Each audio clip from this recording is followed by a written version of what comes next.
Dan kami juga masih menggunakan untuk bisa berpartisipasi dan bergabung bersama kami di telepon interaktif di 021391 dan juga ada WhatsApp interaktif kami di 0812 di 1398 di 3749. Dan sebelum kita lanjutkan perbincangan, kita akan coba lihat terlebih dahulu saham-saham pilihan apa saja yang direkomendasikan oleh Bapak Aji Dewandaro untuk perdagangan esok hari dan mungkin saja bisa menjadi salah satu referensi untuk Anda.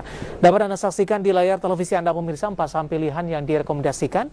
Dari pertambangan batubara ada DOIT dengan supportnya di 230, resisten dari DOIT di 280. BBRI tadi pun juga sempat kita singgung, supportnya di 4.000, resistennya ada di 4.330. Dari konsumer ada ICBP di 8.500, resistennya ada di 9.350. Dan DSNG supportnya di 500, resistennya ada di 605. Ya, 4 saham pilihan yang direkomendasikan dan lagi-lagi keputusan investasi tetap ada di tangan para investor dan trader pasar modal Indonesia.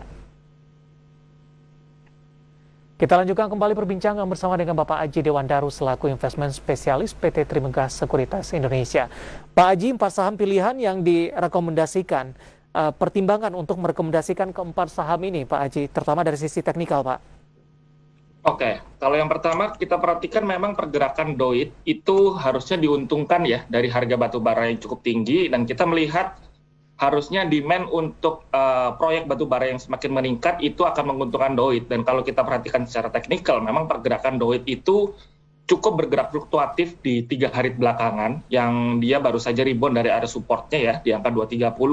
Jadi kita melihat mungkin harusnya di kondisi market seperti sekarang yang banyak uncertainty baik dari kondisi makroekonomi global dan juga nasional, kita melihat ini potensi yang cukup menarik bagi DOIT untuk bisa mendekati resisten yang ada di angka 284. Baik, selain DOIT, Anda juga rekomendasikan BBRI. Tadi juga sempat kita singgung untuk BBRI, tapi secara teknikal belum sempat kita bahas ini.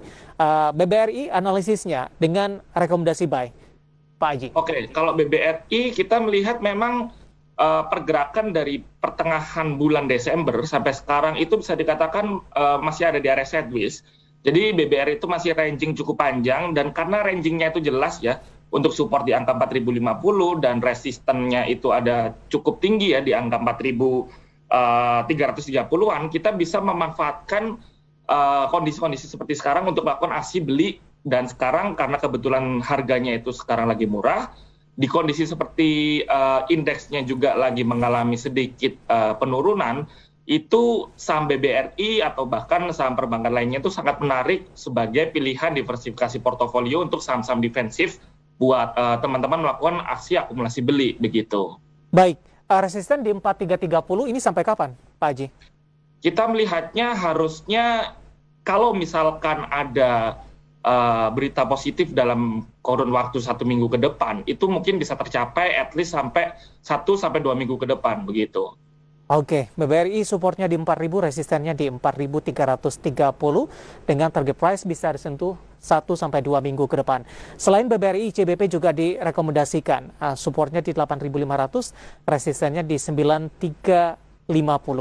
Analisisnya Pak Haji untuk ICBP. Oke, kalau ICBP memang dari dulu seperti yang kita tahu merupakan salah satu saham yang sangat-sangat defensif, pergerakannya juga tidak begitu terpengaruh dari kondisi makroekonomi, baik itu dari Indonesia maupun dari global. Jadi ketika banyak ketidakpastian seperti yang tadi sempat disebutkan masalah The Fed, terus juga masalah suku bunga, dan belum lagi masalah ketegangan antara Rusia dan juga Amerika Serikat yang ada di negara Ukraina, kita harusnya lebih bersifat defensif juga, jangan terlalu bersikap agresif, karena memang di kondisi seperti sekarang lebih baik kita berinvestasi saham-saham yang pergerakan sahamnya itu penurunan tidak cukup dalam, di mana ICBP memang kita melihat ekspektasi kenaikan walaupun tidak setinggi saham-saham small mid cap lain, tapi bisa dikatakan saham ini lebih secure atau lebih aman untuk diinvestasikan di kondisi market yang seperti sekarang ini. Dan untuk pergerakannya memang ICBP itu sedikit mengalami downtrend, tapi ketika sudah ada di area-area support ini, penurunan juga semakin terbatas, dan kalau kita lihat secara volume penjual beliannya itu juga sudah mulai bisa dikatakan sangat stabil begitu. Baik, di 6 bulan terakhir ICBP sempat menyentuh ke level tertingginya di 9.325 dengan level posisi saat ini masih terbuka lebar tidak Pak untuk menembus ke level 9 ribuan kembali untuk ICBP? Kalau kita melihat dengan ekspektasi pemerintah Indonesia yang bisa meningkatkan konsumsi masyarakat, harusnya dalam kurun waktu kuartal pertama atau setidaknya hingga kuartal kedua, ICBP ini masih berpotensi untuk mendekati angka all-time high-nya tadi yang ada di angka 9 ribuan. Begitu. Baik. Kita beralih ke sampel yang terakhir, DSNG juga direkomendasikan supportnya di 500, resistennya di 605. Analisis Anda? Oke, kalau DSNG sendiri kita melihat memang pergerakannya ini sangat bergantung terhadap harga komoditas CPO ya. Dan seperti yang kita tahu memang sekarang ini harga CPO itu sedang sangat tinggi ya. Dan kita melihat ini harusnya dalam waktu dekat harga saham-saham CPO itu akan mengikuti harga komoditasnya. Dan kalau kita pilih kenapa DSNK dibandingkan dengan harga saham-saham CPO yang lain, karena memang kalau kita lihat secara teknikal, untuk jangka pendek dari pertengahan bulan Desember dari tanggal 15 hingga sekarang itu masih ada di dalam uptrend channel. Walaupun pergerakannya itu sangat minor, tapi kita melihat ekspektasi kenaikan DSNG untuk mendekati angka resisten yang ada di angka 605 itu masih mungkin didapat dalam waktu yang dekat ini, begitu. Oke, dalam 6 bulan terakhir dari catatan kami ini, DSNG juga sempat menyentuh ke level tertingginya di 630. Range-nya tidak terlalu lebar dengan posisi penutupan hari ini di 530 dan proyeksi dari Bapak Aji Dewandaru untuk DSNG. Pasang pilihan dan lagi-lagi keputusan investasi tetap hari di tangan Anda para investor dan trader pasar modal Indonesia. Pak Aji, beberapa pertanyaan sudah masuk di WhatsApp interaktif kami. Saya akan coba sapa terlebih dahulu. Bapak Susilo yang ada di Blitar ini menanyakan saham-saham perbankan digital ini. Ada Arto yang selama 2 hari terakhir auto reject bawah. Sudah ambil posisi untuk Arto di 17.000. Analisis dan proyeksi ke depannya seperti apa dengan pelemahan yang terjadi? Nyangkut di 17.000, penutupan hari ini di 15.900 Pak Haji.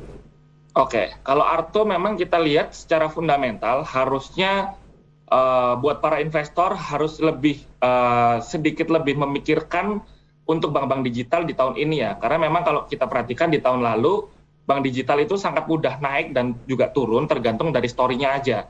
Tapi di tahun ini sedikit berbeda karena memang kita harus lebih berfokus terhadap angka dari laporan keuangan dari perbankan digital itu tadi. Dan kalau kita lihat secara teknikal memang hari ini dia itu baru saja menembus area support yang ada di angka 16.925. Lalu ada support lagi itu di angka 15.200-an. Jadi ketika sekarang sudah terlanjur nyangkut di angka 17.000, kembali lagi kalau misalkan strategi investasi dari awal adalah investasi untuk jangka menengah dan juga jangka panjang, kita bisa melakukan aksi akumulasi beli, melakukan average down di dekat area-area support yang baru yang tadi sempat saya sebutkan di angka 15.200-an. Tapi kalau memang dari awal memang strateginya adalah untuk trading, lebih baik kita harus melakukan cut loss karena kemungkinan penurunan dari Arto ini masih cukup panjang karena saya melihatnya dari sisi volume penjualan di 3 hari terakhir itu lebih tinggi daripada rata-rata 20 hari terakhir. Oke, dan potensi kerugian terus mengintai begitu ya. Pak Aji dari Arto sudah ambil posisi 17.000, ada 2 skenario tadi, di hold atau averaging down atau di cut loss saja. Ini sesuai dengan tujuan dari investasi Bapak Susilo yang ada di Blitar. Kita